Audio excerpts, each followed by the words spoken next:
Okay, feeding time, guys.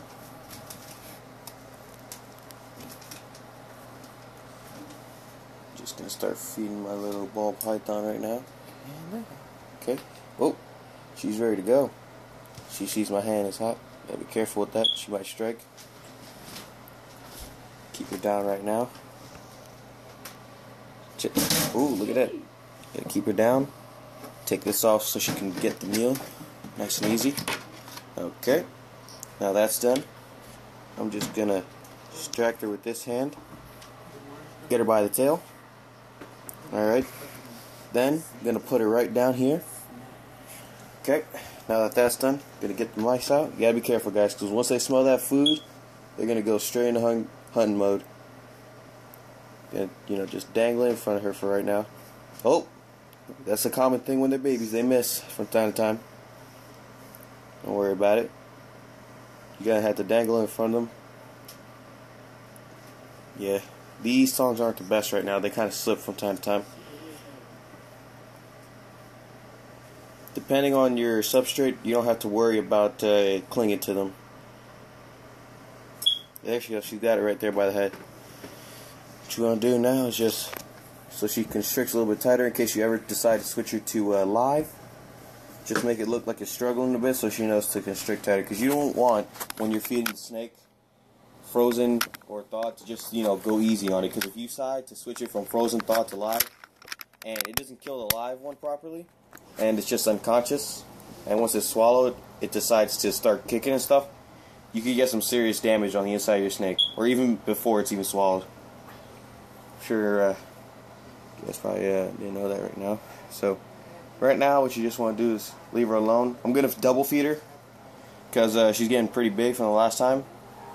So, she usually eats twice now. I don't do it all in one sitting though. I take the time. Now, what I do while she's doing that, she's never really aggressive, but for right now, since I just refilled her water today, while she's focusing on the mice, I'm just going to drop some of this right here. It's calcium drops. I don't know if you guys can see that or not. Probably not. Well, let me see if I can get better lighting on that real quick. Where did that go? Alright, here we go. Calcium. It's snakes don't usually need calcium for when they eat the mice because the bones and all that stuff have calcium in them already. So I just poured 2 drops in there. That gives them what they need for some calcium too. Also has a couple other minerals in it. Also clears the water, makes it safe for any reptile to drink. Oh, alright, now back to the show. She's starting to eat now.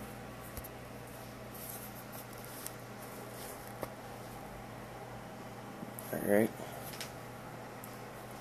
Let's see. Put better lighting on that. There we go. A lot better.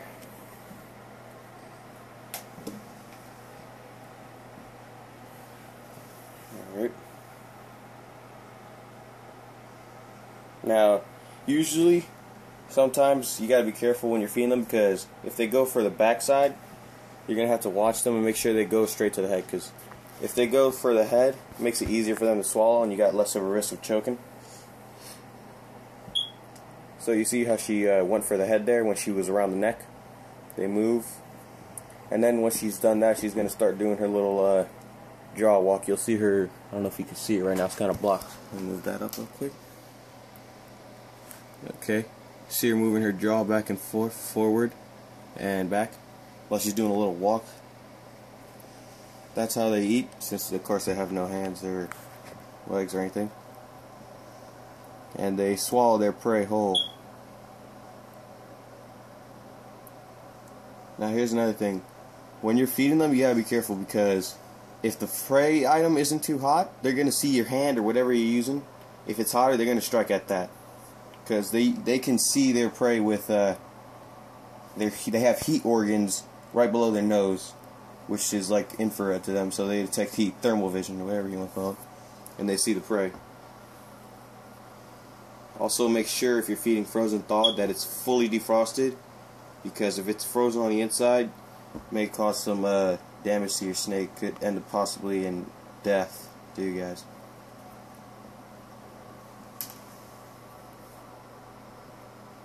Alright.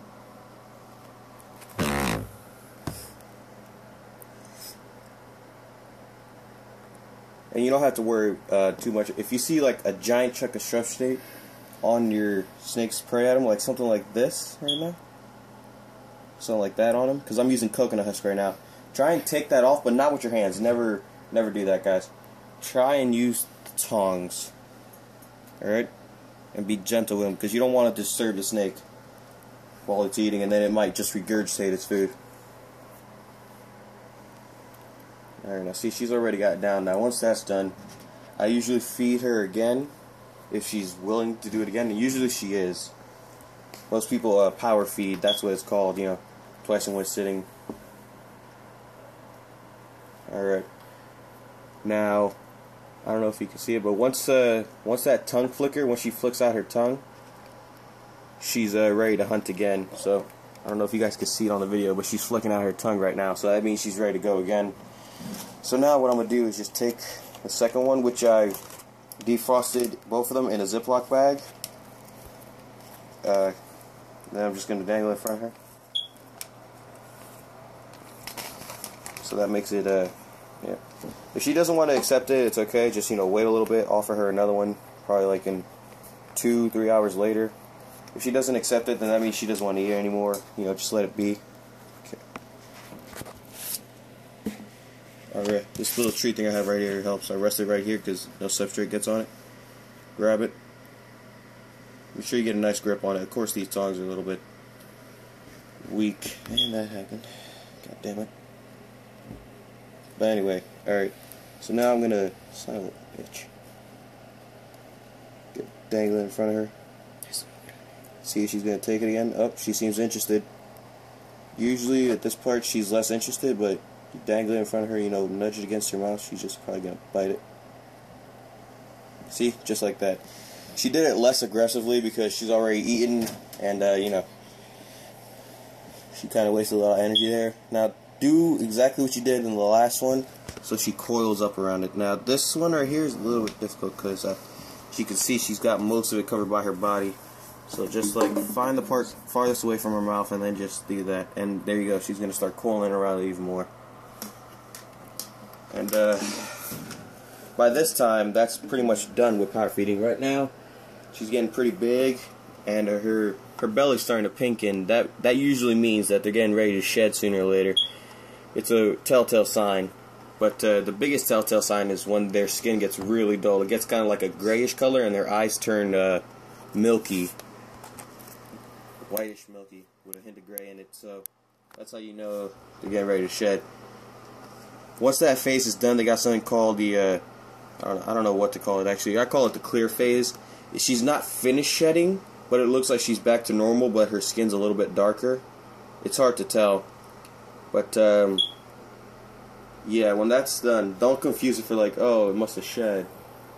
Because if you don't find any of the shed anywhere, then you know it's still there. And after it's shed, you might want to keep a lookout for any excess skin that's still attached to the snake, because if you have that there, that can cause severe problems. It can basically cut off blood flow to that area sometimes. Like if it's wrapped around the mid waist of her, it can cut off blood flow. And once you guys should know, if you don't have enough blood flow to the to certain extremities in your body, it's gonna die off or get seriously injured and probably be incapable of use. And for a snake, that's like a death sentence right there, because they have no extra arms or legs. It's just one long body they have. They have the head, then they have a long neck, rib cage, and that's pretty much it. The whole entire body's their rib, torso, whatever you want to call it. She's getting pretty big, so now she can just finish these things off pretty fast. Before, it used to take her about 5 minutes, 10. Now she's got it down to like 2 or 1. Usually on the first feeding, at least. And I can't stress this enough, always make sure that they go for the head first. It basically just slims down your chances of getting it choked, alright? That's, yeah, pretty much it. And on this side of the tank, I also have a another hide fur. I have two hides. I have that one, which I bought off the store, and then I have this one I made. I cleaned this one out thoroughly, really good, because you don't want any excess things. I'll show you what I used for it real quick to clean it out, because this was I think a Chinese food container. You could use stuff like that, whatever suits you. I used a reptile relief spray.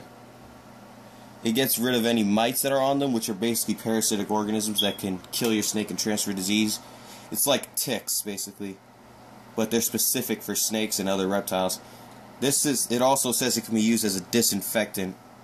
Spray can be used to clean surfaces of terrariums and other habitats. So what I did, I just sprayed this, I soaked it, I let it sit there for a while on front and back, and then once that was done, I just cleaned it off thoroughly with some water and I put it down. And she uses it as one of her favorite hides because it's nice and dark, it's black in there. Because ball pythons, they love seeing darkness. So then I just put it on top of her, and then she just usually gets to me like, okay, what the hell is this? Then she usually just sucks in her tail and then she goes back in hiding. And that's pretty much it, guys. What else? Oh yeah, when they're shedding, make sure they have something to shed up against. That's why I have this tree branch right here, because it helps them take off the skin. And I also have Provenomite. Got it from LL Reptiles. This, you can't spray this at all on your reptile or anywhere near it, for a matter of fact. What I do with this is I take her out, I keep the substrate in, keep whatever else needs to be in there, and I spray it with this, and it says spray per, I think, I don't know, 3 seconds per square foot. Oh no, 1 second per foot squared. Sorry guys. And then you just want, because this is toxic to them, it can harm them. And look, there she goes in. So she's just taking her tail. Alright. I also have Nature's Reptile Vita Spray. This gives them a whole bunch of essential vitamins, you know, stuff they could use that, you know, they naturally find in the wild, but, you know, you can't supply with them in the in their terrarium. Gives them more color, longer life and stuff. Oh, and if you're gonna get clips, make sure there's something strong like these. Because ball pythons are notoriously strong and they're great escape artists. They, like this right here, she could probably climb up here, and when she gets older, if this doesn't fall down when she climbs up, she'll probably squeeze her way out of here, no problem. If I had little bad clips like these, I'm gonna show you right now, just on the snake real quick. Alright. So a clip like this isn't really going to hold a ball python. This thing is really bendable and weak, and it's great for holding stuff like geckos, boomerexes, any type of lizard that doesn't really, you know, climb on glasses and is easy to get through small cracks. Because, well, basically, just to recap, good for stuff for lizards like bearded dragons, geckos, stuff like that don't get too big or too strong. Good for holding off snakes and other stronger animals like that. Might be, let's see, an iguana that's a little bit curious and he's just really huge and he just pushes his way out. This is great if you have not a slide-in type of lid on top of your enclosure. Mine's is just a cover, so it just covers right on top, and then I just pop the clips in.